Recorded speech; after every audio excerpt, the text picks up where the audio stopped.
Heading into the 2026 NRL season, there are a handful of players who are facing an absolutely insane amount of pressure. For them, this year could define everything. So let's break down exactly who is under the pump and why. Look, in a competition as tough as the NRL, pressure is just part of the deal, right? It's baked into every single contract, every jersey you pull on, and every single cheer or boo from the stands. But for the guys we're talking about today, that pressure isn't just part of the story, it is the story. Their entire 2026 season, maybe even their career, is going to be defined by how they handle the heat. So first up, let's talk about the sheer weight of expectation. You know, whether you're a legend of the game trying to uphold a legacy, or you're a young gun with a mountain of hype to live up to, that reputation brings a whole different kind of pressure. Case in point, Daly Cherry-Evans. His move to the Roosters is definitely not a quiet retirement tour. No way. At 37 years old, he's been brought in for one reason and one reason only, to do what Cooper Cronk did and deliver a premiership in the twilight of his career. For the Roosters, it's a massive, high-stakes gamble, but man, if it pays off, it'll be huge. Now, on the complete opposite end of the spectrum, you've got a young guy like Lachlan Galvin. His mid-season switch to the Bulldogs in 2025, well, it made a lot of noise. Now he's had a full preseason, he's settled in, and the question is simple. Can he prove all that disruption was worth it? Of course, with Cherry-Evans leaving Manly, he leaves a massive hole, and the man tasked with filling those legendary boots is Jamal Fogarty. Now look, nobody expects him to be a clone of DCE, but he absolutely has to step up and provide the direction and the creativity to keep the Sea Eagles in the fight. All right, next up, let's talk about the kind of pressure that comes with a massive price tag. When a club opens up the checkbook and invests millions in one player, you better believe the expectations are through the roof. And that brings us to our next player. When a team's bent down in the dumps, they often look for that one marquee signing to turn it all around. But what's the real cost of being the guy? $13 million. Let that sink in. That's the value of Dylan Brown's 10-year deal with the Newcastle Knights. You just don't see contracts like that in the NRL. And with that kind of money comes a level of expectation that is almost unheard of. Brown's job is so much bigger than just playing well.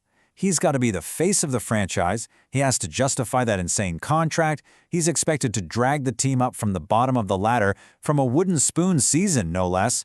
And on top of all that, he needs to build a killer combination with the Knights' other superstar.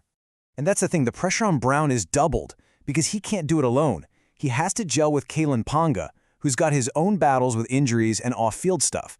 The entire fate of the Knights really rests on whether these two megastars can get on the same page and make it work. Okay, for this next group of players, 2026 is basically the crossroads of their career. This is it. This is the season where they have to prove once and for all that they still belong at the very top. It's now or never. David Fifita's career has been a total roller coaster. He burst onto the scene as this unstoppable force, but then a string of injuries just completely derailed his time at the Titans. Now, at just 25, he gets a lifeline, a chance to start fresh under the master coach, Wayne Bennett, at the Rabbitohs. Daniel Atkinson has kind of been on the fringe for his whole career, but the Dragons are taking a massive punt on him. They're hoping he's the answer to their halves problem that's plagued them for years. The big question is, can he go from being just a squad player to a genuine week-in, week-out leading man? Reece Mahoney's move to the Cowboys is all about redemption. Simple as that. After a really frustrating end to his time at the Bulldogs, he's got a massive point to prove and a chance to really stamp his authority as a leader up there in North Queensland. All right, for some guys, the pressure isn't just about their own performance. They're seen as that one missing piece of the puzzle, the player who can finally unlock their team's championship potential. There's this term, bellwether player, and it fits Nicho Hynes perfectly. The Sharks are always a good team. They're always in the mix. But Hynes' performance is the difference between them being a finals team and a real premiership contender. If he's on fire, the Sharks can beat anyone. The Cowboys have massive hopes for 20-year-old Jackson Purdue. He had a great season playing in the centers, but now they're grooming him to be the club's long-term 5/8. That's a huge challenge. He has to learn a brand new position and become a key part of that all-important spine. And finally, we've got the guys who are feeling the heat, but it's coming from inside their own dressing room. This is that intense pressure of just fighting to keep your spot in the starting 17. You've got a whole bunch of players in this boat. Ethan Sanders finally gets a real shot in the halves for the Raiders. Down at the Storm, Suafalogo gets first crack at the fullback jersey, but he'll be looking over his shoulder. The Broncos have selection headaches all over, with Jesse Arthurs and Corey Paggs both feeling the pinch.